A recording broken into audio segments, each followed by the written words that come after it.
Everyone says how horrible it will be to renovate or build your house. We're here to say it doesn't have to be that way.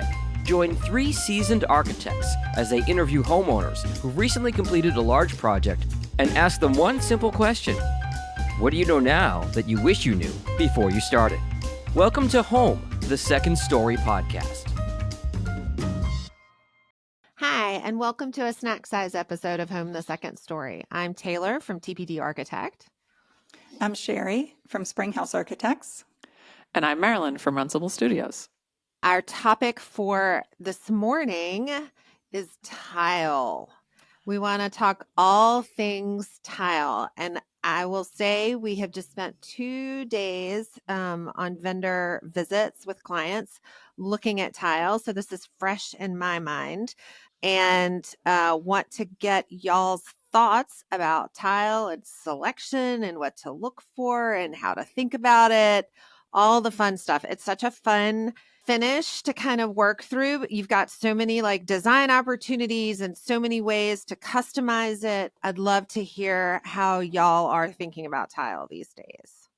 So tile is a huge topic. I feel like we'll address it again. I already know we're going to have more to talk about than we can fit in here. For sure. You know, tile for me, it's a fun way to add color and texture and whatever. It's durable, all that kind of stuff. But one of the first things that we are kind of diving into when it comes to selecting tile is type of tile. So is it ceramic? Is it porcelain? Is it stone? Is it, whatever material? Is it concrete? And that material selection is going to automatically sort of put you down a certain track in terms of these are the shapes that are available and the colors that are available. And the best way to decide that, in my opinion, is the location of the tile. So you want a different kind of tile for your shower floor than you want for your kitchen backsplash. So we start the tile story by listing all of the locations where we think we might want tile. And then we start to talk about what materials work well for those areas. That's how we get it started. We also talk about size, because in a lot of our houses, we're doing more modern style. And so everyone wants the large format. And now they have the huge formats that are like 4 foot by 6 foot sheets. It's wild. Just incredible. It's unbelievable. It's so beautiful. I just saw some on a TikTok or something where they used those large format tiles for a kitchen backsplash instead of the small piece tiles, which kitchen backsplashes is, this is such a huge topic. I know. So we do talk about size, and just to be a nerd for a second, if you're using large format tiles on a floor, you need to make sure that that floor is engineered to be stiff enough so that the tiles don't crack. Amen. It's a good note. You can't go into your 1850s house and throw large format tiles on the floor. It doesn't work that way. Right. Nope. Speaking from our site visit yesterday, one of the things that came up was maintenance and tile. And all of the tile types that Marilyn just talked about all have kind of different properties associated with them. They have different porosity. They have different maintenance requirements. Do you need to seal them? How often do you need to seal them? If you are doing any like mosaic tiles, whether that's on the shower floor or on a wall somewhere, grout becomes a conversation. And people have very strong feelings about grout. So strong. They have very strong feelings about it. And some people don't care. They will get it clean. They will clean it themselves. They love it. Other people are like, one grout line is one grout line too many. So I think what is your sort of tolerance, finding out what our clients' tolerances are for maintenance and upkeep is also going to be part of the driver of the tile conversation. If they really don't like grout, then we're going to put a larger format tile on the walls and the floors to minimize that. But I think that kind of plays into the selection process is really kind of, it's a little bit like a marble countertop. Are you comfortable with a little bit of etching or a little bit of patina that shows up over time if you're looking at stone, or are you OCD and you want it to look like it does the day you install it 10 years from now. And so thinking about those things, I think too, it's kind of it's not necessarily fun, but it's critical and sort of part of the conversation that you need to have when you're doing those tile selections. So how do you guys start with that? Do you take your clients to a showroom where there's like an expert that knows all that and keeps up on current topics? Yes. Yep. 100%. I have certain tile showrooms that I've developed relationships with in the Boston area, and working on that in the Lancaster area, since that's our new location in Pennsylvania. And part of it is like I learn their stock, they learn my ways of working. And when I bring my client into there, they're coming into an environment where we're going to be able to work really effectively for them. And I also know the basics because we do all our interior design in-house. And so I personally also know the basics of how tile works. Mm-hmm. And so being in the showroom is super important. You know, we do the thing where we order samples online and have them sent, but then you're getting it from like a big company. If there's like a problem, you're just dealing with some big company. Having a rep in a showroom is huge. We've got one that we're working on here in Pennsylvania, and the rep has been so amazing. Like the client says, you know what, I've changed my mind. I really want to try this other shape or this other color.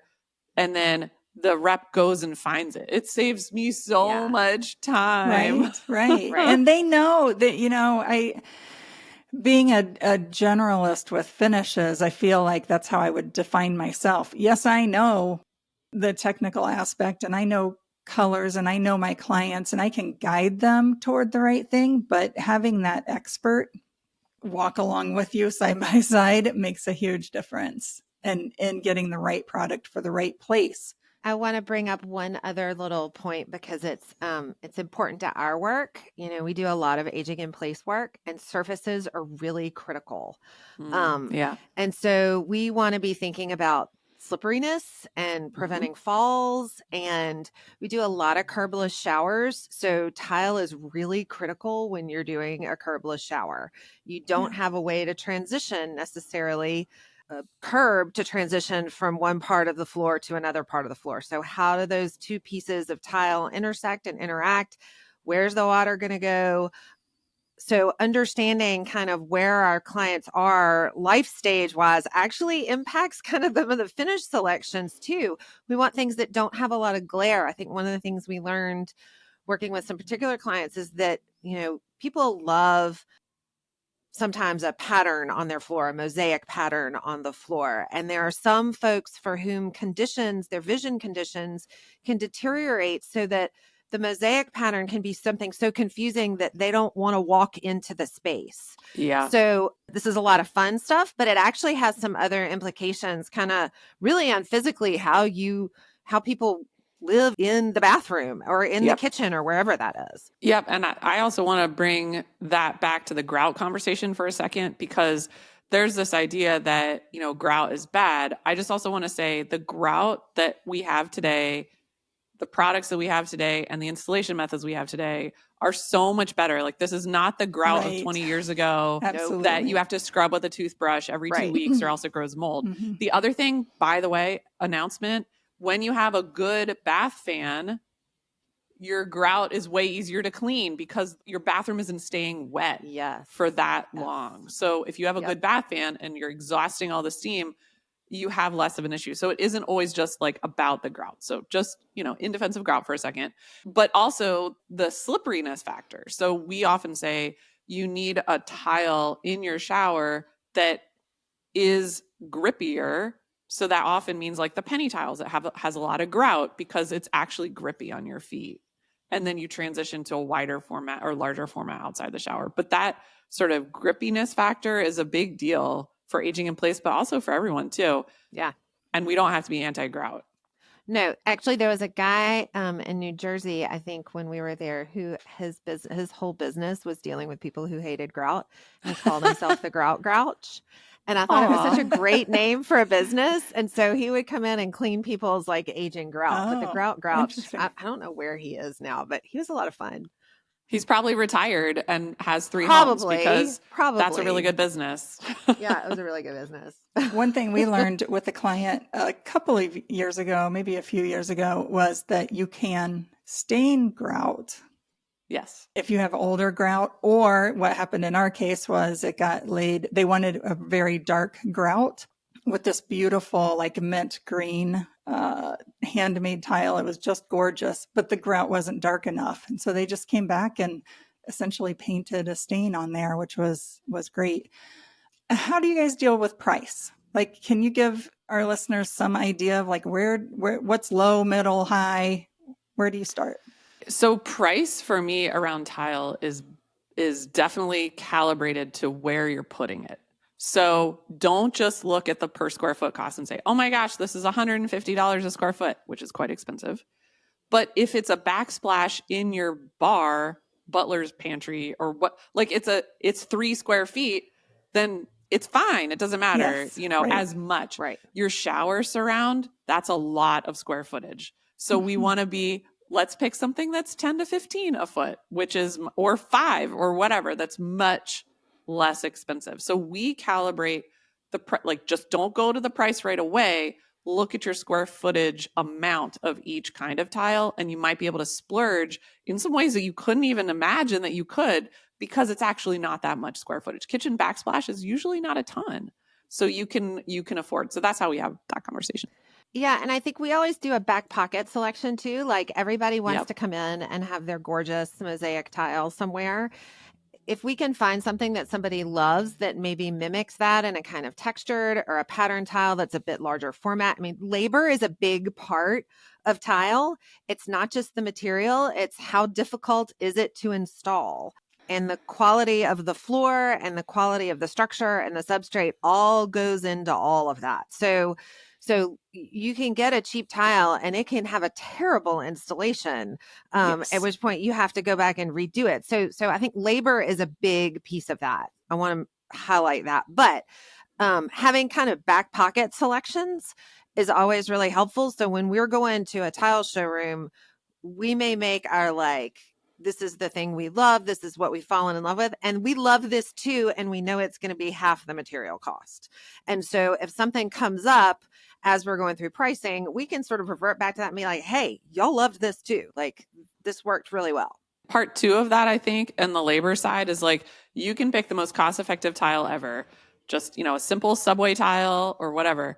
And you can do something really special with it, a herringbone pattern, or like something really creative with a pattern that is a higher labor cost, but you're using a less costly material to start with. And so maybe you still end up kind of ahead of the game than if you got like the super fancy tile or something like that. So there's the tile itself, but then there's also layout.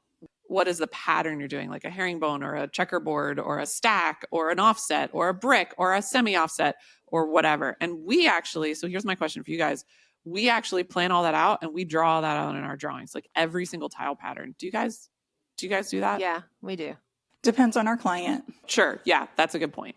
Because we want to line things up too, and we want to make sure that that we don't have any slivers or like I hate slivers. Tile slivers make me crazy. Yes. Yes. And tile comes in all sorts of different sizes. So we want to lay it all out and minimize. You can't, in a renovation, you may not be able to escape slivers, but if we can, we want to. So drawing all of that out is really important. The other thing I'll add to sort of the looking at lower cost tile and installing it in cool ways, don't sleep on what you think is commercial tile, because a lot of times your architects will have access to commercial finishes. And so sometimes we can get really great tile that's commercially made or made for commercial installations. It's a little bit cheaper than what you would think residential, specific special residential tile is. And there's some really amazing options out there that you may go into a restaurant around the corner and see this brand new bar installation. And you're like, hey, that's the tile I've got in my shower. That's good too. So don't sleep on some of those commercial tiles too. I also want to put in like some quick rapid fire, like do these things to make tile good. So a couple of them, line up your niches with the grout lines. So when you put a niche in your shower, line it up with the grout lines. Do not offset it. You look like you don't know what you're doing. So that's one. Another is do a dry lay. So ask your tile setter, ask your general contractor who will ask your tile setter to do a dry lay on the floor of exactly how it's going to play out, especially for complicated things. If it's easy, you don't have to, but do a dry lay. Find out what those issues are, resolve those so that you aren't resolving them in the tile that's stuck on the wall. And then my third quick rapid fire piece of advice is to think of the edges. So it's fine. You've got the field, you picked out your tile, you picked out the pattern, you've lined up your ground lines, but don't forget the edge. So a lot of times we're using a piece of what's colloquially known as Schluter, which Schluter is a company that has lots of products, but in tile world, you always say, what Schluter do you want? And it's a piece of metal edging that you can get to match the same color as your fixtures, which is what you should do, by the way. So that piece of edging, or you do a bullnose, or you do a transition piece, but you have to think about those edges. If you're just thinking about the inside, you're missing a big part of the design. And I want to give a 1A and 1B to your laying everything out and having the It's grout getting lines come up. complicated. I love it. We like to lay out the fixture, like the fittings, the plumbing fittings, so that they line up with the grout lines too. Yep. So that's like a big call out on our drawings. The other thing that you can ask your GC to do, you can lay it out on the floor, but we also, during framing, if we've selected the tile already, we get him to do a storyboard, which is just a big piece of lumber. Yep. And he can course out the tile on that board and mark it out so you can see exactly where the grout lines are going to go on the wall. And you can rough in your plumbing. You can also loop in plumbing so that you can adjust it if the tile hasn't been there. But thinking about how your tile and your plumbing fittings, your cabinetry, all that stuff is going to line up will make that tile that you have selected sing. Amen. It's not a pain in the rear kind of detail. It's actually something that enhances the selections that you've made and that you've fallen in love with. Because you're going to see it every day. You're staring at it every day. Like it should Don't be y'all right. see those hotel TikToks where they show how the niche or something isn't lined up with the tile and everybody goes bananas? It goes all over my Instagram and my TikTok feed. I don't want to be that TikTok. No. Yeah. So if people don't have an interior designer or architect that's following them through construction, who do you think they have that conversation with about tile layouts?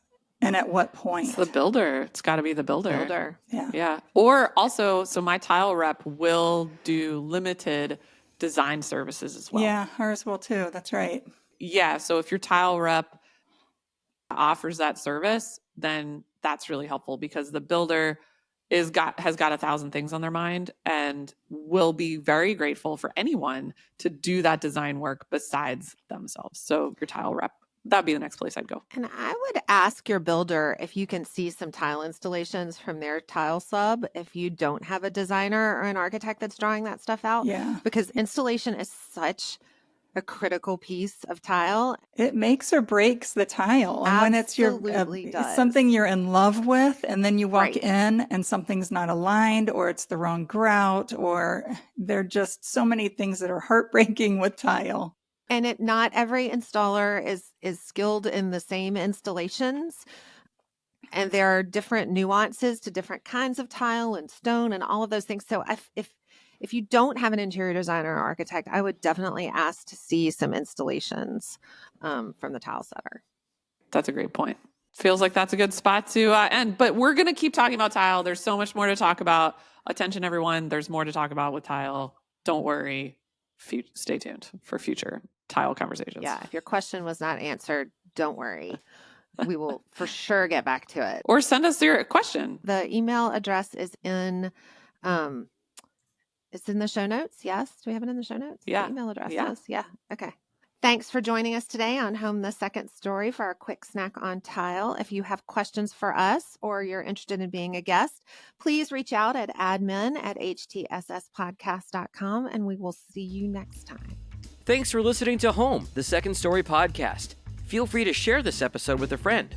Contact information for all three of our architects are in our show notes. And don't miss future episodes. Follow or subscribe to our show for free in Apple, Spotify, YouTube, or wherever you're listening right now.